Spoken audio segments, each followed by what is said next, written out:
Halo sahabat pojok, minggu ini kita akan menyajikan berita-berita menarik, terupdate, aktual selama sepekan di program Resum Pojok Negeri Media. Bersama saya Vanessa, inilah berita selengkapnya.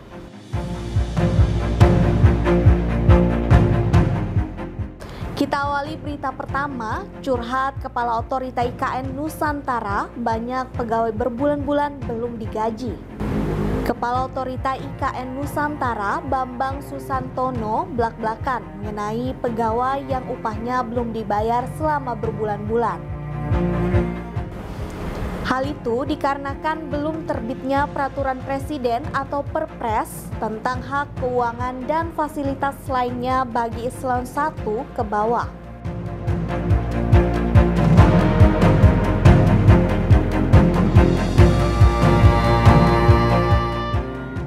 Dalam kesempatan itu, Bambang bercerita bahwa dirinya dan Wakil Kepala Otorita IKN Doni Rahajo juga baru gajian setelah 11 bulan bekerja.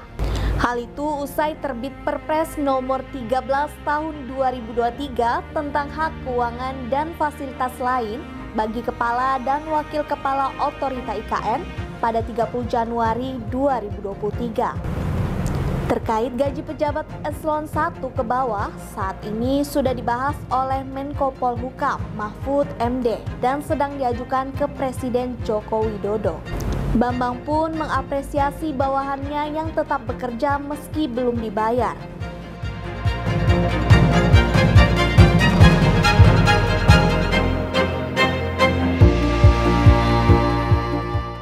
Meski begitu, Bambang menyebut upah yang belum dibayarkan tidak termasuk pekerja di lapangan.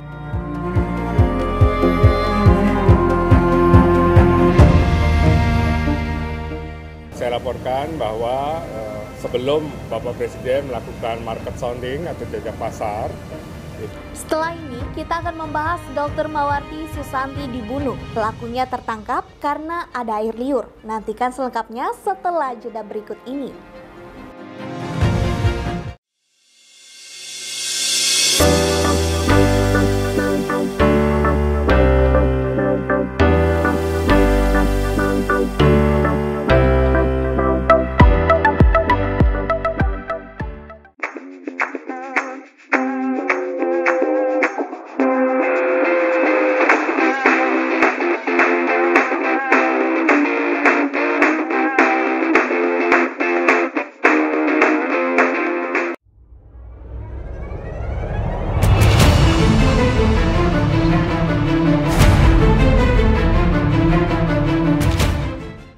Sobat Pojok, kali ini kita akan membahas informasi tentang Dr. Mawarti Susanti dibunuh. Pelakunya tertangkap karena ada air liur. Bersama saya Vanessa, inilah berita selengkapnya.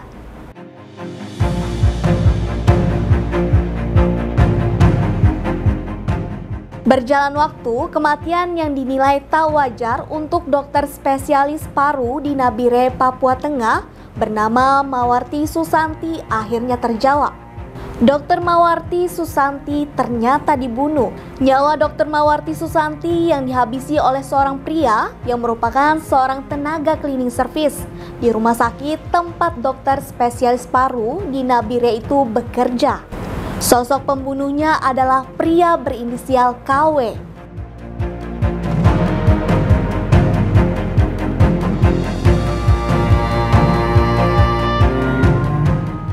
Dijelaskan dari laporan polisi pada 9 Maret 2023 tentang penemuan mayat dan surat perintah penyidikan tanggal 12 Maret 2023, ia memerintahkan Polres Nabire melakukan penyelidikan dan penyidikan. Kemudian tim bekerja sama dengan Bidokdes Polda Sulsel dan Puslafor Mabes Polri.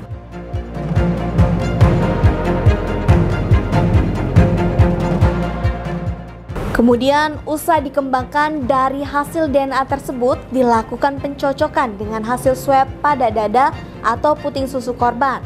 Dari hasil pencocokan DNA terhadap air liur tersangka dan hasil swab pada puting korban ditemukan ada kecocokan.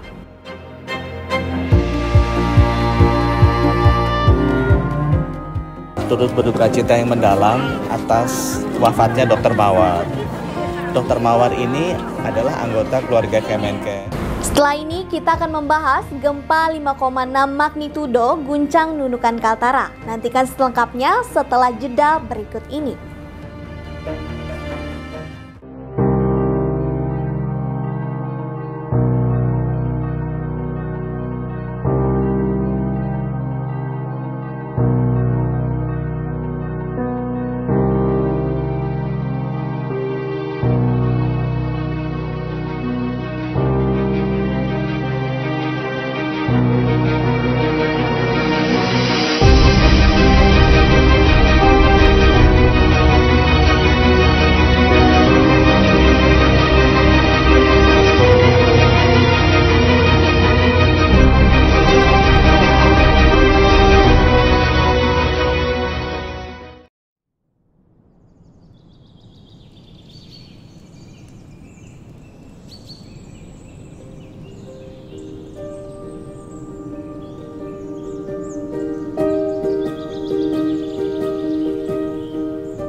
Senin 3 April 2023 dini hari, gempa bumi guncang Nunukan, Kalimantan Utara. Gempa bumi di Nunukan, Kalimantan Utara itu terdata 5,6 magnitudo. Badan Meteorologi, Klimatologi, dan Geofisika atau BMKG melaporkan gempa itu terjadi pada pukul 2.32 WIB. Koordinat gempa berada di 6,48 lintang utara dan 115,87 bujur timur, tepatnya 349 km di timur laut Nunukan. Gempa itu berada di kedalaman 610 km. Informasi dihimpun, BMKG menegaskan bahwa informasi ini masih berdasarkan data awal.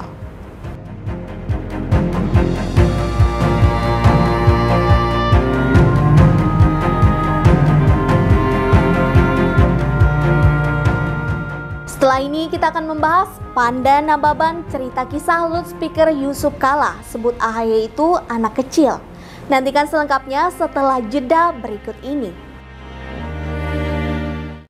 Sahabat Pojok, informasi terakhir ini kita akan membahas Panda Nababan, cerita kisah loudspeaker Yusuf Kala, sebut AHY itu anak kecil. Bersama saya Vanessa, inilah berita selengkapnya. Ketua Umum Partai Demokrat Agus Harimurti Yudhoyono atau AHY pernah disebut masih anak kecil oleh Yusuf Kala. Hal ini sebagaimana diungkapkan Panda Nababan, jurnalis senior yang juga kader PDI Perjuangan dalam podcast Total Politik berjudul Panda Nababan ungkap Surya Paloh mencari dukungan Yusuf Kala dan Erlangga yang gelisah dengan KIB. Dilihat Kamis 30 Maret 2023. Dalam podcast itu, awalnya Panda mengomentari adanya postingan Instagram Erlangga Hartanto yang menunjukkan momen buka puasa bersama dengan tokoh-tokoh dari Partai Nasdem, Demokrat, dan PKS yang dilakukan di Nasdem Tower. Dalam buka bersama itu diketahui juga dihadiri oleh Ketum Partai Golkar serta Yusuf Kala. Melihat foto itu, Panda Nababan katakan akan power Yusuf Kalla yang disebutnya juga merupakan kingmaker. Dia kemudian menceritakan bagaimana Yusuf Kalla punya pengaruh dalam menentukan Anies Baswedan sebagai calon gubernur untuk DKI Jakarta.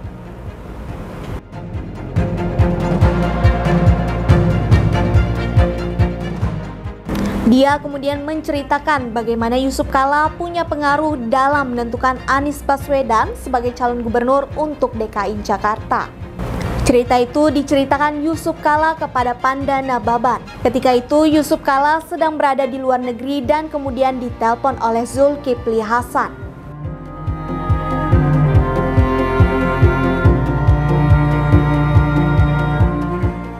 Panda kemudian menceritakan jawaban Yusuf Kalla saat itu.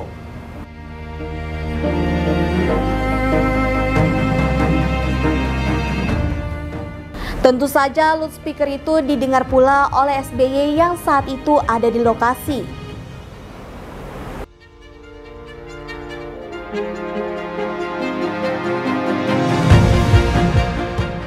Setelah pertemuan itulah baru Yusuf Kalla tahu bahwa percakapannya di loudspeaker saat itu. Panda menyebut JK diberitahu oleh orang lain mengenai loudspeaker itu.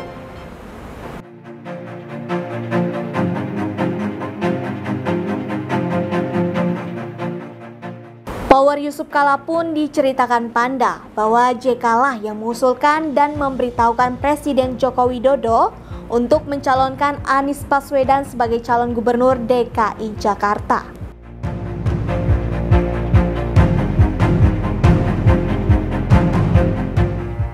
Itu tadi berita terhangat selama sepekan ini. Nantikan berita lainnya di web kami di pojoknegeri.com dan di channel YouTube Pojok Negeri Media.